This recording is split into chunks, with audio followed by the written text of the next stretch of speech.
বর্তমান জেনারেশনে কোনো সম্পর্ক যেন পবিত্র থাকতেছে না। ভাগ্নি আর খালুর সম্পর্ক অপবিত্র করে দিচ্ছে এই জেনারেশন। হ্যালো এভরিওয়ান, আসসালামু আলাইকুম। কেমন আছেন সবাই? আলহামদুলিল্লাহ আমি ভালো আছি। ভিডিও মান ব্লগার চ্যানেলে সবাইকে স্বাগতম।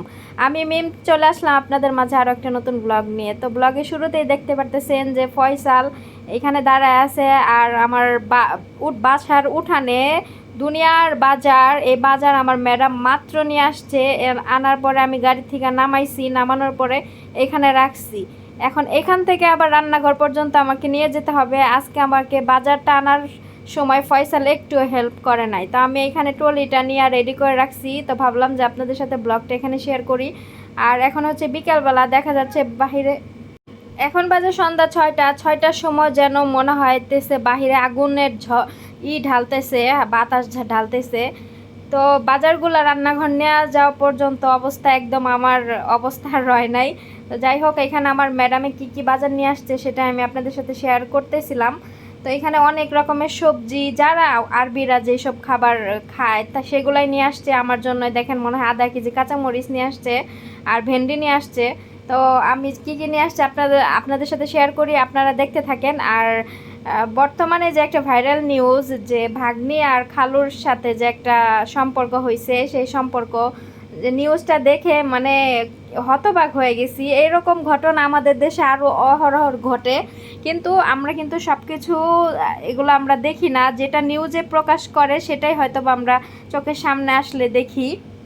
আমাদের এই জেনারেশনে কোনো কিছুই যেন বাদ রাখে না। আপন ভাই বোনের সম্পর্কও মানুষ খারাপ হচ্ছে আসে, খারাপ নিউজগুলো চলে আসে। আমি এমনও নিউজ দেখেছি, আপনারা দেখেছেন কিনা আমি জানি না, যারা সোশ্যাল মিডিয়াতে সবসময় অ্যাক্টিভ থাকেন, বিভিন্ন হচ্ছে বেশিরভাগ ফেসবুকে ঢুকলে এইসব নিউজ দেখা যায়। ইউটিউবে হয়তো বা এইসব নিউজ হয়তো বা কম আসে, কেননা ইউটিউবে আপনি যে ধরনের ভিডিও দেখবেন ওই ধরনের ভিডিও আপনার কাছে বেশি আসবে। কিন্তু ফেসবুকে ঢুকলে দেখা যাচ্ছে নতুন নতুন অনেক নিউজই দেখা যায়।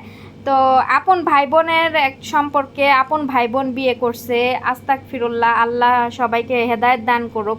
এই ধরনের নিউজ যখন দেখি তখন কেমন জানি মানে নিজের কাছে কেমন জানি একটা ঘৃণা ফিল হয়, যে এই ধরনের মানুষ কতটা কুরুচিপূর্ণ আর কি ধরনের মন মানসিকতা নিয়ে এরা পৃথিবীতে আসলে বাস করে আমি বুঝি না। তো কিছুদিন আগে যে একটা নিউজ প্রকাশ হয়েছে, টাঙ্গাইল মির্জাপুরের একটা নিউজ, সেখানে আপন খালু তার ওয়াইফের হচ্ছে বোনের মেয়ের সাথে 2 দিন অন্য কোথাও হচ্ছে ওই বোনের মেয়েকে নিয়ে ছিল। তো সেটা হচ্ছে প্রকাশ হওয়ার পরে তো সেটা নিয়ে একটা নিউজ করা হয়েছে। তো এই ধরনের খালা বলতেছে যে ও যদি বিয়ে করতে চায় ওরা, তাহলে আমি এই সংসার ছেড়ে দিব, ওরা বিয়ে করে ওরা সংসার করুক। কিন্তু এত কিছু হওয়ার পরেও সেই খালা তার হাজব্যান্ডকে মানুষে মারতে চাইতেছিল, কিন্তু খালা সেখানে ঢাল হয়ে দাঁড়াইছে, ওই হাজব্যান্ডকে মারতে দিবে না। কতটা ভালোবাসা দেখেন, তার হাজব্যান্ড এত বড় একটা অন্যায় করছে, তারপরও মানুষকে হচ্ছে মানুষের কাছ থেকে হাজব্যান্ডকে মানে সেফটিতে রাখতেছে, যাতে করে তার হাজব্যান্ডকে কেউ গায়ে হাত না তুলে, এবং কি পুলিশে হচ্ছে যে নিয়ে যে জেল খাটাবে সেটাও যাতে না করে। কেননা সে বলতেছে যে পুলিশে জেল খাইটা কোনো লাভ নাই, যেহেতু মান সম্মান চলে যাওয়ার গেছে, এখন এটাকে আমাদেরকে মিট করতে হবে। তবুও যেহেতু মেয়ের মা বাবা বাদী হয়ে তার নামে হচ্ছে মামলা করছে, তো সেখান থেকে তাকে ধরে নিয়ে গেছে। এখন বর্তমানে কি হবে সেটা এখনও জানি না। তবে এই ধরনের নিউজগুলো দেখলে মনে করেন যে মানুষের প্রতি থেকে বিশ্বাস উঠে যায়। তবে আমাদের যে জেনারেশন আছে সেই জেনারেশনে যেমন ধরেন বর্তমানে এইগুলা কিন্তু অহরহর ঘটতেছে। আপন বোনের জামাইয়ের সাথে হচ্ছে শালি চলে যাচ্ছে, বিয়ে করতেছে, কিংবা খারাপ সম্পর্কে লিপ্ত হচ্ছে। আপন ভাই বোন, তারপরে শাশুড়ির সাথে মেয়ের জামাই, এই ধরনের নিউজগুলো দেখলে মনে হয় যে দুনিয়াতে আর কাউকে বিশ্বাস করা উচিত না। তো আপন বোনকেও মনে হয় নিজের হাজব্যান্ডের সাথে বিশ্বাস করা উচিত না, কেননা আমরা এই ধরনের নিউজ দেখেই কিন্তু আমাদের হচ্ছে মাথার মধ্যে এই ধরনের কাজ করে। সবাই যদিও এক না, তারপরেও আমার মনে হয় যে বিশ্বাস করা কাউকেই উচিত না। যারা এই ধরনের কুরুচিপূর্ণ কাজ করে, আল্লাহ যেন তাদের মনে হেদায়েত দান করে আর সঠিক পথে তাদের যেন পরিচালনা করে। যাই হোক, অনেক কথা বলেছি, আমি যতটুকু দেখেছি নিউজে ততটুকুই বললাম। এখন আপনারা কে এই নিউজটা দেখছেন জানি না, তবে আমি দেখে আপনাদের সাথে শেয়ার করলাম। তো এখানে আমার ম্যাডাম যে সবজি, কলা অনেক কিছু নিয়ে আসছে, এগুলো আমি এক এক করে বের করে করে দেখাচ্ছিলাম। তারপরে এই বাজারগুলা এখন সব বের করে করে আপনাদের সাথে শেয়ার করতেছি, আবার এগুলো গুছাইতে হবে। তো এখানে দেখেন লিপটন এই যে চায়ের যে পাতির যে কার্টনগুলা 2 কার্টন নিয়ে আসছে, আর আগের আরও 1 কার্টন আছে, ওটা এখনও খোলা হয় নাই। আর দুধের কার্টনও 2 কার্টন নিয়ে আসছে। এগুলা কেন জানেন, আর 1 সপ্তাহ পরে ম্যাডামের স্কুল খোলা, তো উনি প্রতিদিন স্কুলে চা নিয়ে যাবে, এর জন্য আগের থেকে এগুলো আইনা আইনা রেখে দিছে। তো মনে করেন স্কুল খুললে আমাকে প্রতিদিনই সে আগের রুটিনে ফিরে যেতে হবে। সেই প্রতিদিন 2 ফ্লাক্স করে চা বানাও, ভোরবেলা সকালবেলা উঠো, চা বানাও, তারপরে চা দিয়ে আসো গাড়িতে, মানে আগের রুটিনে ফিরে আসবো, বুঝছেন। আমি বুঝি না আমার ম্যাডাম নিজের টাকা দিয়ে এত মানুষকে খাওয়াই কেন, আমি জানি না। প্রতিদিন কি স্কুলে চা নিয়ে যেতে হয়? হয়তো বা কোনো অনুষ্ঠান কিংবা মাঝে মাঝে সপ্তাহে 1 দিন 2 দিন নিলেই কিন্তু এনাফ, কিন্তু না, প্রত্যেক দিন সপ্তাহে 5 দিন ডিউটি করবে, 5 দিনে আমাকে চা বানাই দিতে হবে। এটা হচ্ছে আমার ওনার স্কুলের ডিউটি, তারপরে ওনার বাসার ডিউটি তো আমার আছেই। আমাকে দিয়ে যা করাইলো, বুঝছেন, আমি তো আর অল্প কিছুদিন থাকবো, বেশি দিন আমি থাকবো না। আমাকে দিয়ে যা করাইলো, এটা আমি যদি চলে যাই এই কাজগুলা কেউই করবে না, তার স্কুলের কাজ কেউই করবে না। স্কুলের কাজ স্কুলের মানুষ দিয়ে হচ্ছে, স্কুলের কিন্তু মানুষ আছে, তারা চা কফি ম্যাডামদেরকে বানায় খাওয়ায়, কিন্তু তাদেরকে দিয়ে এগুলা করায় না, আমাকে দিয়ে করায়। যাই হোক, আমিও করি, কিছু করার নাই, এখন পরের বাসায় কাজ করি, যেটা বলবে সেটাই আমাকে করতে হবে। তো যতদিন আছি আমি এজন্য চাই না যে গ্যাঞ্জাম করতে। আর আমি চাইলে মানে চলে যেতে পারতাম, কিন্তু আমি যাই নাই, কেননা আমার যেহেতু আর কিছুদিন থাকার ইচ্ছা আছে, তো ভাবলাম যে অন্য জায়গায় কি যাব, এখানেই আমি থেকে যাই। এক বাসাতে এতদিন আছি, এক বাসাতে এই বাসাতে কাজ যতদিন থাকার একবারে থেকে চলে যাই, যাতে করে আর কোথাও আমাকে কাজ না করতে হয়। আল্লাহ ভরসা, দেখা যাক আল্লাহ ভাগ্যে কি রেখেছে, ভাগ্যে যা আছে তাই হবে। আর এখন হচ্ছে রাত হয়ে গেছে, আমার বাজার টাজার সব গুছাইতে গুছাইতে রাত হয়ে গেছে। রান্নাঘরে এসি ছাড়ছি, এসিতে কোনো কাজ নাই, আমার এসিতে আমার কোনো কাজেই দিচ্ছে না, কারণ এসি আটকায়া ওইখানে ফয়সাল বৈশা রয়েছে। এসির বাতাস সম্পূর্ণ ওর শরীরে লাগতেছে, আমার শরীর পর্যন্ত। এখানে রান্নাঘরে ঠান্ডা হচ্ছে না, এসির বাতাস এখানেও আসতেছে না। তো এসি ছাড়াও লাভ নাই, বুঝছেন, ওইখানে ওই বৈশা থাকবো এসির নিচে।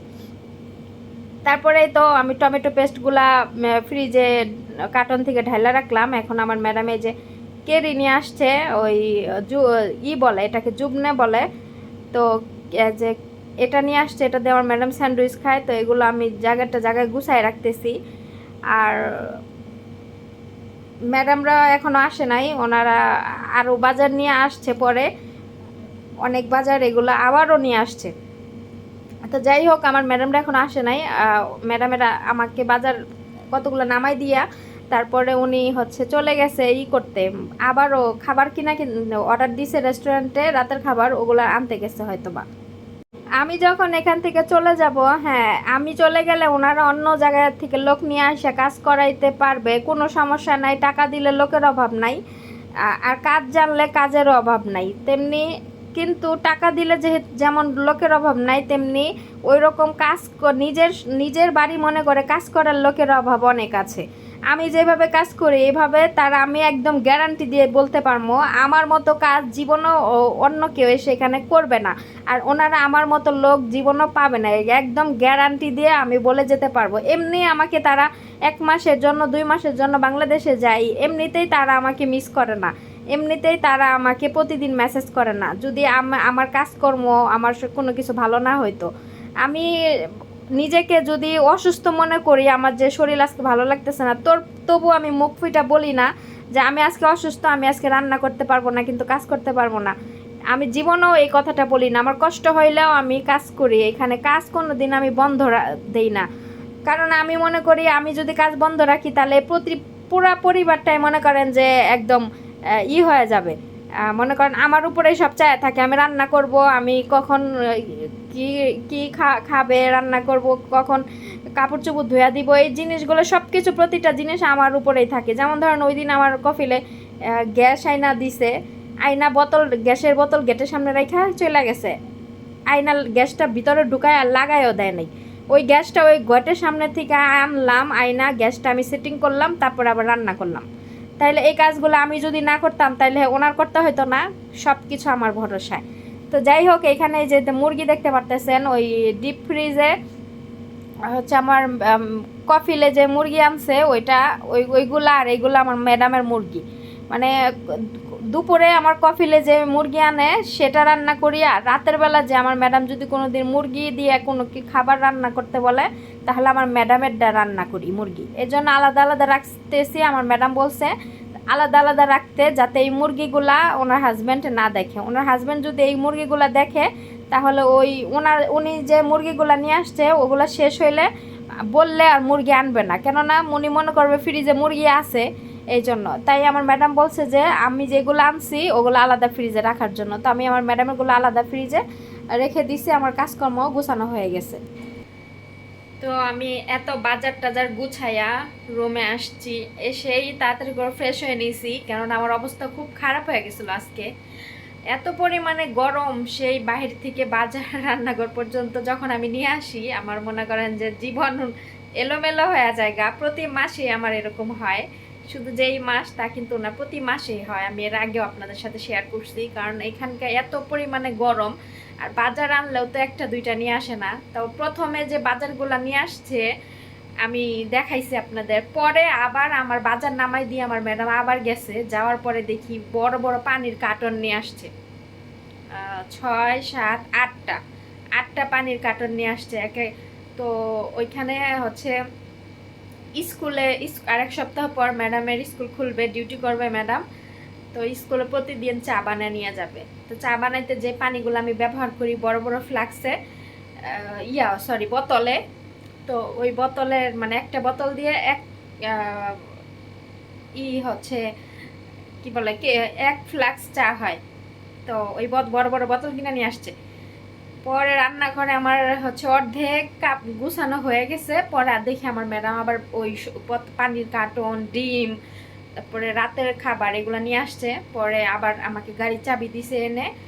পরে আমি আবার গেছি, গিয়ে তারপরে সে পানির কার্টন নামাইতে গিয়ে তো আমার মনে করেন অবস্থা আরও খারাপ হয়ে গেছে। আর এদিকে আমি রান্নাঘরে এসি ছাড়ছি, এসি মনে করেন যে এসির বাতাস মনে করেন আটকাইয়া ফয়সাল ওইখানে বসে রয়েছে। এসি ছাড়লেও কোনো লাভ নাই, মানে আমার কোনো লাভ নাই। ফয়সাল কি করে ওইখানে বসে থাকে, ওই এসির বাতাস সব ওর শরীরে লাগে, আমার পর্যন্ত আর কি আসে না।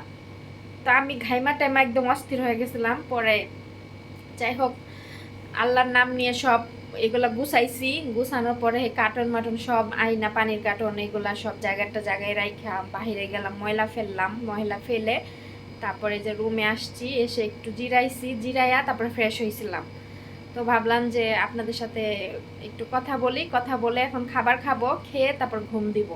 আমার চোখ এরকম লাল দেখা যাচ্ছে কেন? প্রচুর আরব দেশে কাজে প্রচুর কষ্ট, অনেক কষ্ট, অনেক। আর গরমের জন্য আরো বেশি কষ্ট লাগে। আর আজকে আমাকে ফয়সাল একটুও মনে করেন হেল্প করে নাই। ওরা আমি বলছিলাম হেল্প করতে, মনে করেন যে ও কি করে, ডাক দিলে করে, নাইলে করে না। বারবার ওর লগে চিল্লায় ওরা ডাকবো কেরা, ওর থেকে আমি নিজে করি তাই ভালো। পরে এর জন্য আর ওরা ডাকি নাই। আমি আর রান্নাঘরে এসি ছাড়ছিলাম, ও ওইখানেই বসেছিল, ওইখান থেকে ওরা উঠাইতেই পারি নাই আমি এসির নিচ থেকে। তো যাই হোক, আজকের ব্লগটা কেমন লাগলো সবাই কমেন্ট করে জানাবেন। আর হচ্ছে লাইক কমেন্ট শেয়ার করবেন, ভালো লাগলে চ্যানেলটা সাবস্ক্রাইব করে দিবেন। তো এখানেই আজকে ব্লগটা শেষ করছি, দেখা হবে নেক্সট ভিডিওতে। সবাই ভালো থাকবেন, সুস্থ থাকবেন, আল্লাহ হাফেজ।